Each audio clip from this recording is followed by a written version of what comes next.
నీవేమో BRS అధ్యక్షుడు, నీ కొడుకు బీఆర్ఎస్ వర్కింగ్ ప్రెసిడెంట్, నీ బిడ్డ కవితమ్మ ఏది జాగృతి అధ్యక్షురాలు. మళ్ళీ మీ కుటుంబాల్లో ఉన్నారా? మళ్ళీ ఈరోజు మా ముఖ్యమంత్రి గారు ఓసీ అయినా మా బీసీ యొక్క పిసిసి ప్రెసిడెంట్ ఉన్నాడు, మా ఏసీసీ అధ్యక్షుడు ఎస్సీ కమ్యూనిటీకి చెందిన అతను ఉన్నారు. మళ్ళీ మేము ఎప్పటికైనా కాంగ్రెస్ పార్టీ అందరికీ, దళితులకు ప్రతి ఒక్కరికి న్యాయం చేసే విధంగా మా కాంగ్రెస్ పార్టీ ఉంది. ఈరోజు మీరు అనవసరంగా ఎంతో ఉద్యోగాలు కల్పించలేదు మీరు గతంలో. ఈరోజు నేను ఒకటే అడుగును, సర్పంచ్లను జెడ్పీసీలను కించపరిచే విధంగా మాట్లాడుతున్నారు. మళ్ళీ మీరు కూడా ఆ పదవులు అనుభవించారు కదా, మళ్ళీ ఆ పదవులు అనుభవించినప్పుడు మీకు తెలియలేదా? 10 సంవత్సరాలు మళ్ళీ అప్పుడు ఊడిగం చేసిండ్రా? ఒకటే అడుగుతున్నాం. ఈరోజు మాకు స్వేచ్ఛ ఉంది, మా యొక్క ప్రభుత్వంలో ఎమ్మెల్యేలకు స్వేచ్ఛ ఉంది, మంత్రులకు స్వేచ్ఛ ఉంది. గతంలో మీ ప్రభుత్వంలో కేసీఆర్ చెప్తే ఎక్కడన్నా ఒక మంత్రి వెళ్ళి ఒక 50 లక్షలు ప్రకటించాలంటే కేసీఆర్ అనుమతి తీసుకున్నాలి.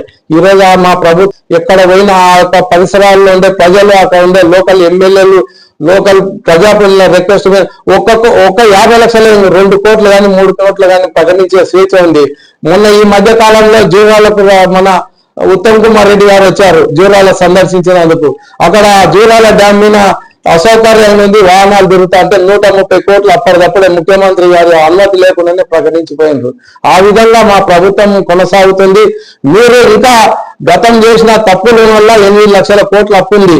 ఆ 8 లక్షల కోట్ల అప్పు లేకుంటే ఈరోజు ఇంకా మా ప్రభుత్వము ఇంకో ప్రజలకు ఎన్నో సంక్షేమ పథకాలు తీసుకురావడం. ఈ యొక్క ప్రభుత్వం ఏర్పడిన తర్వాత 6 మంచి సంక్షేమ పథకాలు తీసుకురండి. అదే కాకుండా సన్న బియ్యం తీసుకురావాలని చెప్పారు. నా మనవాడు కూడా తినే బియ్యం మీకు తినిపిస్తాను ఎక్కడ ఆచరణలో పెట్టిండ్రు. ఈరోజు మా ప్రభుత్వం వచ్చిన తర్వాత ఆచరణలో పెట్టిండ్రు. ఇప్పుడు సన్న బియ్యం 3 నెలల కోటా ఊరికి ఒకటేసారి ఇవ్వడం జరిగింది. నాయకులకు ఒకటే చెప్పండి, మీరు పామాగులు అనుకుంటారు, వీళ్ళు ఎక్కడెక్కడో తిక్క ఆలోచనలు తిక్క ముందు మీ బిడ్డ చెప్పింది. ఆ దయ్యాలను ఏంటి మళ్ళా ఏ మంత్రకాలు ఉన్నారో ఆ మంత్రకాలను తీసుకొచ్చి ఆ దయ్యాలను రూపమాపే విధంగా చేసుకోండి. ఫస్ట్ మా మీద అబంధాలు లేదు. ఈ 42% మేము ఈ రిజర్వేషన్ తీసుకురావడం జరిగింది, బీసీలకు న్యాయం జరిగే విధంగా. ఈ రోజు ఆ బీసీలకు ఈ రాజ్యాధికారంలో 42% ఈ లోకల్ బాడీసే కాదు ఉద్యోగాల్లో కూడా కల్పన చేయడానికి మా ముఖ్యమంత్రి కంకణబద్దులై పనిచేస్తున్నారు. రాహుల్ గాంధీ, సోనియా గాంధీ యొక్క ఆశయాలకు అనుగుణంగా పనిచేస్తున్నారు. మీరు కావాలంటే రండి, ఢిల్లీలో మా ముఖ్యమంత్రి గారు అన్ని వర్గాలను తీసుకుపోయి ఒకసారి ధర్నా చేశారు. మీరు కూడా రండి ఢిల్లీకి. మీ కవితకు ఎందుకు పోయింది, లిక్కర్ పోయింది, కానీ మన బీసీల కొరకు ఎందుకు రాదు? రమ్మని ఢిల్లీకి వచ్చి ఆ కవితను కూడా ధర్నా చేయమని. ఢిల్లీలోనే మీ లిక్కర్ కొరకు పనిచేసింది, కానీ ఈ బీసీల కొరకు కార్యక్రమాన్ని కూడా ఏదో ట్యాంక్ బండ్ కన్నా ఆయన రంగులు చూసుకొని ఎగురితే కాదు. మళ్ళీ మీ నాయకులకు చెప్పమ్మా, వీళ్ళు ఎందుకు ఈ తప్పుడు ఆలోచనలు చేస్తున్నారు, వాళ్ళ కూడా ఒకసారి మీ స్టేట్మెంట్ కవితక్క గారని ఈ సభాముఖంగా తెలుసు.